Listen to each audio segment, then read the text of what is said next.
Hello, it's Adam in the Newscast studio. And Chris in the Newscast studio. And we're joined by some new friends of the podcast. Lara Spirit is the Deputy Political Editor at the Sunday Times. Hello. Hello. Just in your I'm imagining this is kind of getting peak Sunday journalism time, isn't it? Thursday night. Thank you so much for asking. It is. Come on. It is the period of the week where you start to feel a mounting sense of dread. Yeah, I'm learning. And also, presumably, if something is in the newspaper on a Friday that you were trying to do for Life Sunday, over. you're like, oh, great. Yeah, that's it.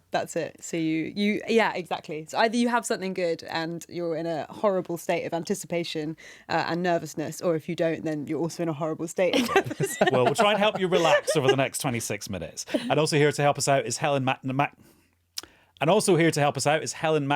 who was the Deputy Cabinet Secretary in the olden days, and now you are a fellow podcaster. I am, yeah, in the room with my very good friend Keir Watson, who was the Deputy Chief of Staff to Boris Johnson.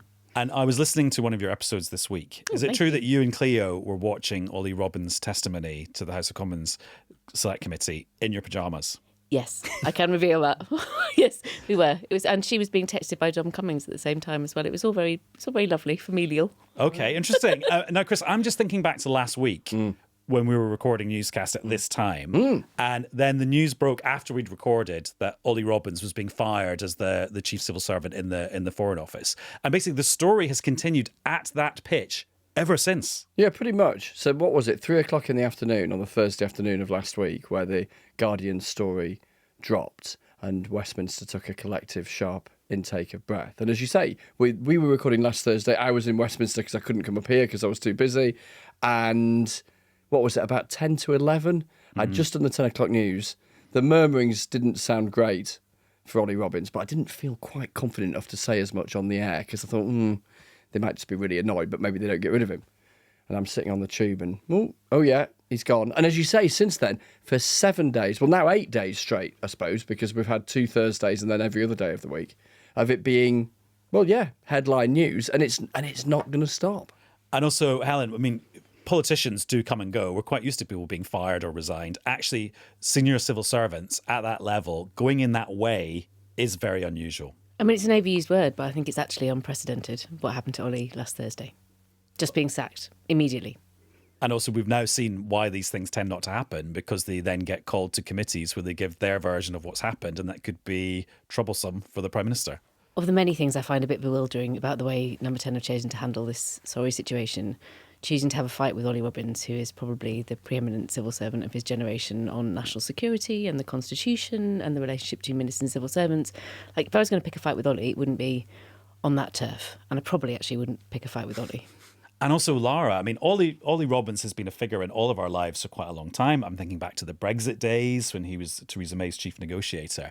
But the crucial thing was we never saw him in public, and he never went on the record, and he never gave his version of events until now. Exactly. And I think that for journalists, at least, there was something extremely satisfying about seeing him unshackled from officialese and being able to, just speak freely and to give what he would say was the true and, in his view, definitive account of what happened in that. But clearly, at this point, we're awaiting now the testimony of a number of other individuals who may well muddy the water. And we're definitely a long way from being at the end of this now. And I think the thing is, Adam, what was so striking watching it, as someone who, as Lara and I regularly do, sitting in the press gallery of the House of Commons. And this was on Tuesday. Yeah, and you're watching the kind of, the partisan politics of rhetoric and public argument from those holding elected office. How different the tone and tenor is, but arguably more devastating for it, of a recently departed, against his will, civil servant, slowly, methodically, quite quietly, but arguably devastatingly, assembling his sequence of events, particularly, as you were saying, given his expertise in the very field, not just expertise, but experience, the longevity of his experience, in the very field, i.e. the whole question around vetting, that was being prosecuted. And I think that's one of the really odd things that we learnt today in Kat Little, so the Permanent Secretary of the Cabinet Office's evidence that was this morning. So we've done compare and contrast of different civil servant styles this week. And one of the things that became clear when Kat was speaking, that it looks like the Prime Minister actually wasn't fully aware of how the vetting process was supposed to work in the Foreign Office, so that he was possibly under the mistaken understanding that Peter Mandelson had failed his vetting. I mean, I personally would quite like to never hear the words develop vetting again after this week. But, one more go. Unfortunately, there's next week's hearings to come. Sorry. So, yeah. But that the Prime Minister might not have understood that actually Ollie hadn't failed. So the story in The Guardian was actually just completely wrong. So the basis for acting in this way and for summarily dismissing a permanent secretary might also have been wrong. Walk a newscaster through, because this is complicated, isn't it, as you say, the whole business of developed vetting, but the subtleties around why, in your view, that word failed is wrong. Because I guess there's a couple of layers to this, isn't there? There's one which is that the vetting authority is not the decision maker. They do the recommending, and then the Foreign Office in this instance comes to a view. And then there's the whole business of those traffic lights, the red box, the yellow box, the green box. And if you're getting ticks in the red box, that's recommending that developed vetting shouldn't be granted. So why is that not a failure? Isn't it mad? It's some of this, I'm sorry, Chris, I will give it my best shot. But this feels quite a lot like some of those Brexit rows people used to have. Does, where it's so You're in the right place. Exactly. We didn't think they were boring or complicated. Should we do the Malthouse Compromise instead? Compromise, meaningful votes, all of this stuff. It's like, so the very basic thing is there's a developed vetting service that does vetting for everybody who needs security clearance. Fine. Mostly policemen, ex-policemen. Kind of they go around, they do their best, and they do a very kind of mechanical process, if you like, actually. That's developed vetting. There are departments in Whitehall that they do it differently, because it's not just, most of the time for domestic civil servants, developed vetting is basically about you personally. Are you trusted? Can you be blackmailed? But it's pretty vanilla, and it doesn't really make that much of a difference if you're a civil servant in the Department for Communities and Local Government, or I'm sure there are people with developed vetting in the Department for Education, but do you know what I mean? It's like it doesn't make any difference. It makes a real difference in terms of what the balance of risk is for a security clearance if you're somebody who works in the diplomatic service, because you're going to have a much more interesting life history, probably. You're going to have much more difficult to judge equities within your own family, within all sorts. So you genuinely do if you're the Foreign Office. What do you mean by equities in your own family? Well, so say it doesn't really matter if I'm going to be a civil servant on domestic policy, what my family background is, who I'm related to, you would hope. If you're a Foreign Office civil servant and you're going to go and join the Foreign Office and you're going to go into a particular part of the world, for us in terms of security clearances and risk mitigation, it's another thing we've heard too much about this week probably, that there's a different judgment to apply. So the Foreign Office has forever really had its own way of making sure that its people, because there is some Whitehall snobbery here too, it's the Foreign and Diplomatic Service, it's not the Home Civil Service, they hold themselves to their own. Even got their own honours system, actually.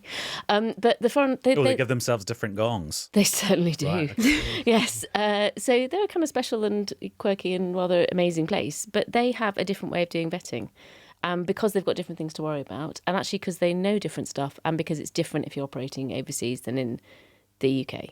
So all of this stuff is not actually... It's not that surprising that giving a literal tick box exercise for somebody who's going to be given some information, who's working in the Food Standards Agency, which was the example that Ollie used rather magnificently, is going to need a different kind of judgment to somebody who's going to go and be our ambassador in Tehran. But why is it if in Lord Mandelson's case he got these sort of ticks in the red boxes, that doesn't, even if the language isn't entirely perfect, effectively amount to him failing? Well, I'd be really worried if the vetting service had looked at Lord Mandelson, even for the stuff in public, and thought, this fella seems fine, let's go. I mean, that you wouldn't expect that. You'd expect that in the process. So if you see it like a layered approach, and you've got the developed vetting people do all the interviews, they do all the referencing, they find out all of the stuff about tax and your bank. Like, it's quite an intrusive process. They do all of gambling. that. Gambling, who you've slept with. It's quite, the drugs that you've taken. It's a very intrusive and personal thing. And that's why it's so important that it's kind of protected as a space where people feel like they can tell the whole truth about themselves. And that if you're asked to give a reference for somebody in the vetting system, especially when I've done lots of these for your friends, you do feel, actually, I do have to tell this vetting officer the very worst things that I know about my friend. And I can do that safely because this is all about us managing our national security, not me dobbing my friend in. So just to go back to what you end up with is you have the developed vetting system produces this outcome, which is based on all the normal things that would happen in a normal place. We don't think Peter Mandelson we put a tick in the red box or whatever. That doesn't necessarily mean everyone's like, oh, the red box. doesn't really work like that. It just means you need to ask some questions, put some mitigations in place. What Ollie was told, according to what Ollie said, and Ollie would never lie to Parliament, never. It's unthinkable that he would lie to Parliament. What Ollie said is that he was told that the case was a borderline one. So let's assume that's yet fine. Leaning towards no. Leaning towards But the no. Prime Minister's Yes. saying that it was no. Well, I would trust Ollie Robbins' judgment on this over the Prime Minister's. But just on that point you were saying about the Guardian's reporting, I mean, they would stand by their story that they published last Thursday and say that it represents what their sources told them. And actually, it kind of accords with the Downing Street version Yes, of all of this. And none of them understood what they were talking about. That's the problem, is that ironically... And whose fault is that? That the Prime Minister then, in kind of your phrasing of it, sort of almost blundered into firing one of the best guys who's ever worked in Whitehall. It's quite emotional, isn't it? I think that's the other thing about all of this, that there's a lot of kind of feelings involved and a lot of kind of very quixotic emotional reaction. Well, I'm not against feelings. I'm against feelings, leading you to taking reckless and stupid and anti-constitutional decisions, for sure. Is it reasonable to wonder, given that Sir Ollie Robbins said that he'd had a verbal briefing about the outcome of the vetting process for Lord Mandelson, that if he came away with this sense as he articulated that it was borderline leaning towards recommending no, that if those boxes were ticked red, which he said he hadn't seen that kind of paper classification, that he was insufficiently curious about what they had actually concluded? Could that help explain why there seems to be a difference between how Downing Street described the outcome of the vetting process and how Sir Ollie does? So Ollie would also, because he holds it fast in such a principled way that he will never discuss vetting. He has not helped himself by never discussing vetting, because what you've got here is that my guess, and it is a guess rather than from knowledge, is that it's totally normal to have a conversation, as in that the security director in the Foreign Office will talk to whoever the senior civil servant is who's going to have the responsibility. You wouldn't write things down, because what would you be writing it on? You'd be writing it in the open system, or you'd have to go and find a specially secure system to write the notes in. And on national security issues, you're really, really circumspect about what do you actually write down. Sure. So I don't think it's weird that things weren't written down. And I don't think it's weird that the task at hand was clearing Peter Mandelson for the job. The task at hand was, so it's kind of find a way to make it work, not find a way to not make it work. And Lara, after today with Kat Little, so the senior civil servant at the Cabinet Office, and she did sort of give a slightly different version of some of the things that might have happened compared to Ollie Robbins. Do you think this is now just becoming like a within Whitehall story, as opposed to, what's the fate of the Prime Minister? It's a dangling in the balance story. Yeah, I think it's a really good question, because I think when you speak to people outside Westminster, they just want to know if Keir Starmer is going to stay or go. They're not massively interested in the minutiae of the whole processology question. I think even Hope some they journalists... enjoyed the last 12 minutes. What? I think even some... Sorry. Yeah. I think even some journalists watching Kat Little today would probably have found it difficult to keep up with the officialese that she was using at certain times. I'm sure in some ways that might have been the intention. But clearly this has now become a very complex issue. It was a complex issue at the beginning, but clearly we're now at a point where it's you're asking questions about very detailed subject, of which, as we've just heard, there are big patches where you can't say anything whatsoever. And so that is really difficult. And then, as you say, you have two ever so slightly conflicting accounts. It's not totally clear exactly where they do conflict. And where they do conflict, it's not totally clear which elements of that actually really substantially matter to the task at hand. I think for Sir Ollie's we case, sometimes get a bit hung up on like, well, that person said X, this person says X.1, and actually Exactly. X doesn't matter. Exactly. And clearly there were ways in which today Little testimony helped Sir Ollie, and there were ways in which today perhaps it didn't. I mean, the ways in which it did help, I think chiefly that there was a sense that due process was followed. And so insofar as Sir Ollie is... Yeah, because there's a lot of process. There was a lot of process, and it seemed to come down to the crux of basically, it was his judgment to make this call, and perhaps some people might disagree with that, but it was his judgment to make that call. Chris, let's talk about a moment from slightly earlier in the week, which was on Monday, Ancient History Now, when Keir Starmer went to the House of Commons and did a statement about all of this and answered questions for a long time. And there was a bit in his opening statement where he said, people will find all of this incredible. And he meant incredible as in, this is incredible.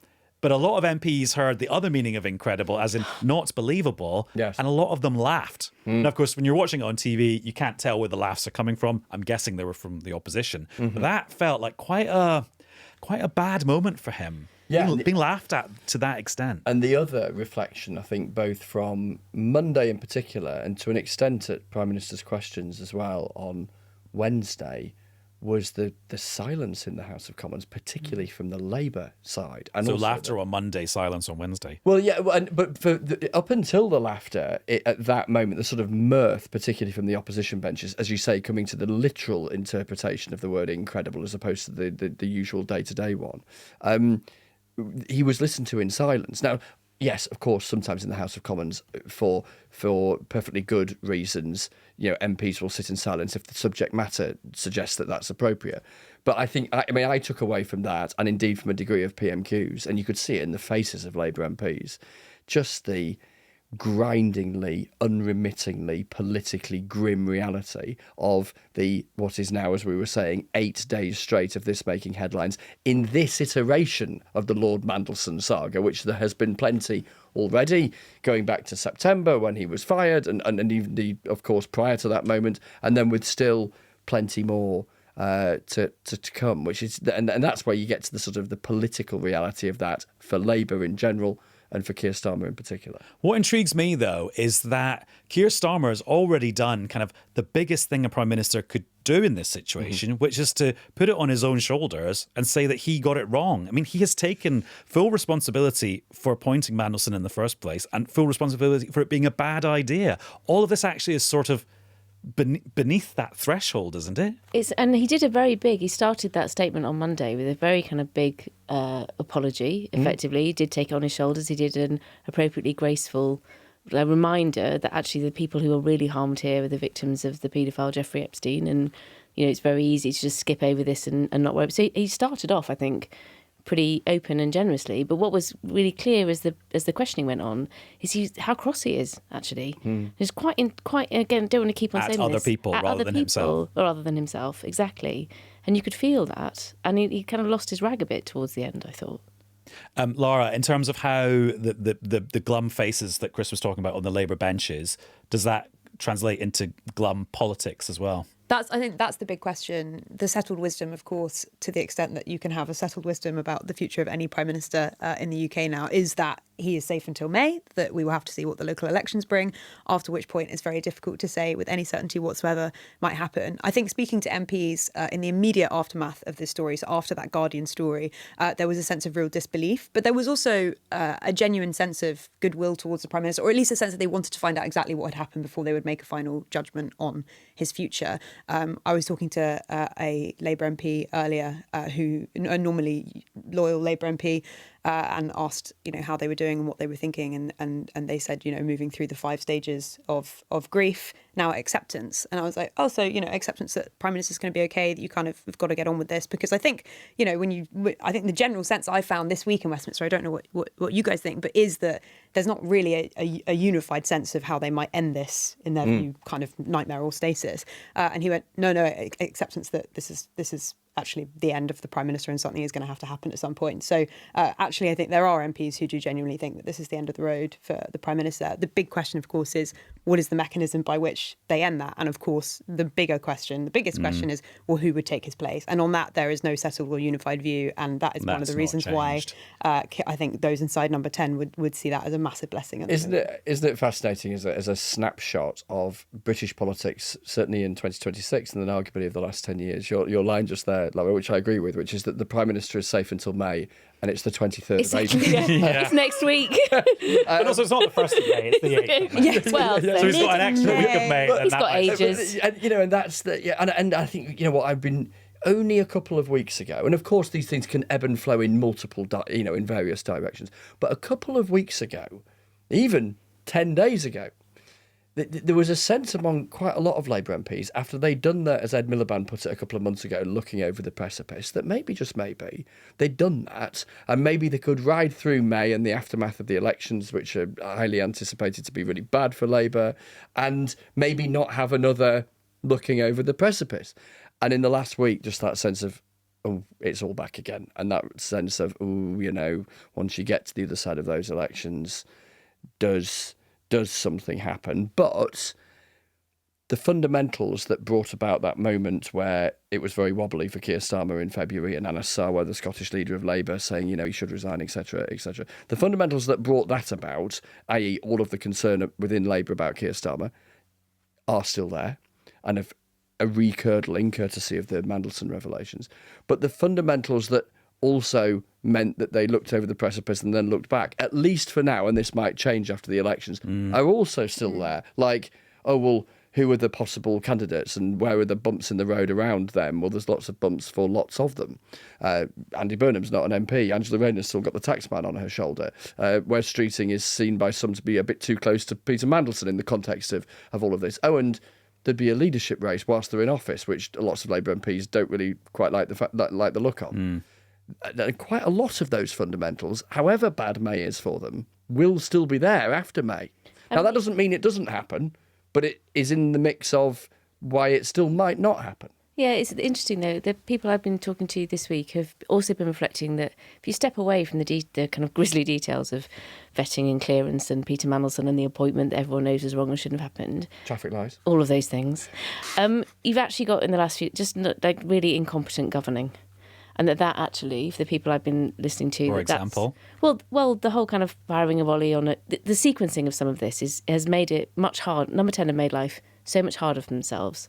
If they'd wanted to show that Ollie Robbins had made a mistake, the way of doing that would be to publish all the papers, publish the information, and then let the facts do the talk, and then put Ollie in the position. I sound such a baddie, but this is like. But isn't it decisive leadership to like be presented with the problem and then do something about it, even if that involves firing somebody? Not if you're wrong, and not if that's not how you or get not rid if of you're a civil later servant. proved to be wrong. Yeah, is what's happened. Yeah, I think you should have a little bit of a think about the counterfactual maybe before you do some of these things. But it's the sense that actually this is another data point on him not having the right setup around him, of things not working properly. There's a really.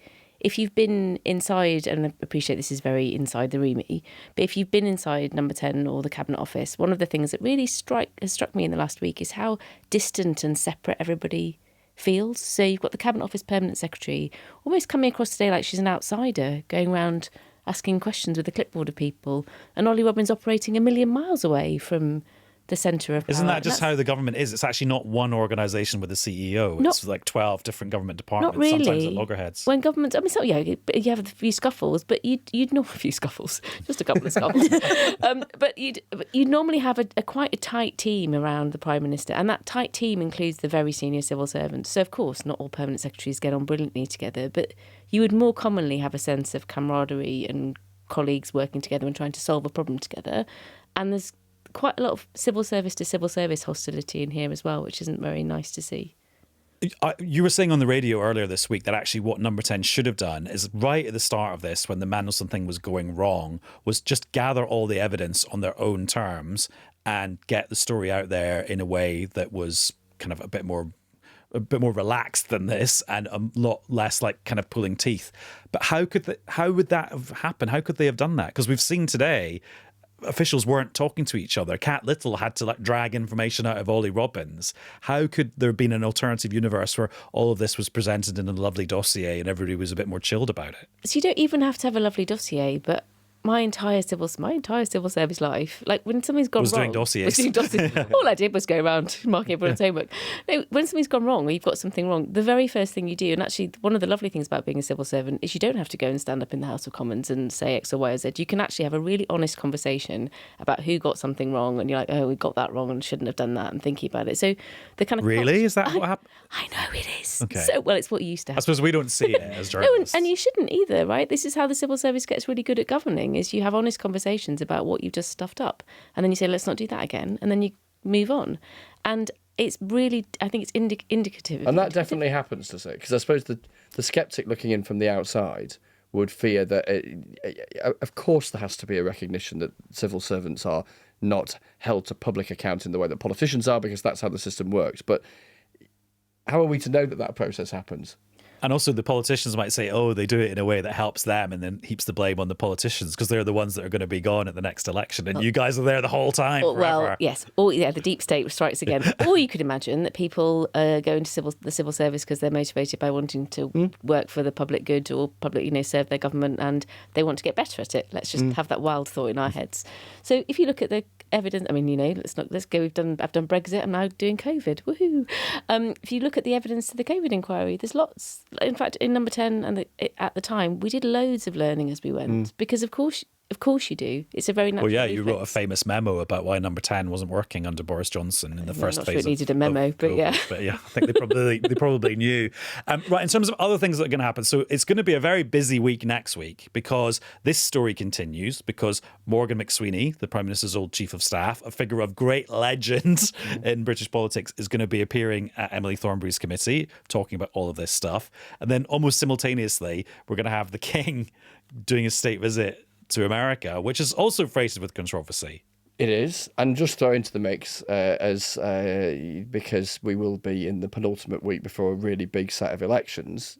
We're in the penultimate week of prior to a big set of elections. TV debate in Wales happening on Tuesday night in Cardiff, which I'm going to be heading to, and it just bears repeating that. From the perspective of Labour in particular, in the context of Lord Mandelson.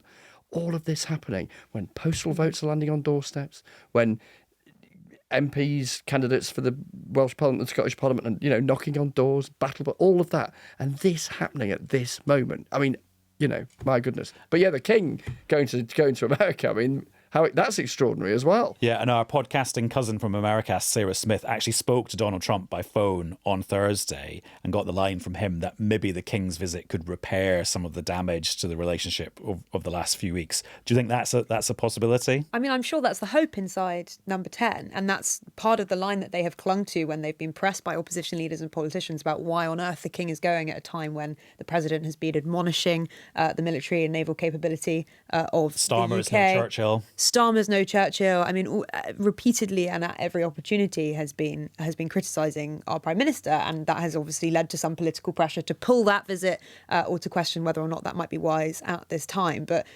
Downing Street, and you've heard Keir Starmer say this, that it's an important relationship, and that that this visit could be quite helpful to that end. So I think we'll just have to see. But we know, and I think that interview spoke to this perfectly, just how much reverence the president has for the royal family, particularly the King, and it will be very, very interesting to watch as closely as we possibly can, and whatever level is afforded to us next week, just how well they get on and just how the King handles that very, very, very sticky task.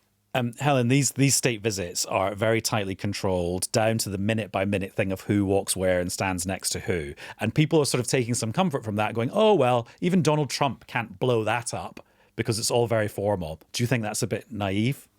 And actually, there's plenty of opportunities for the real Donald Trump to get involved here. I think Donald Trump can blow things up.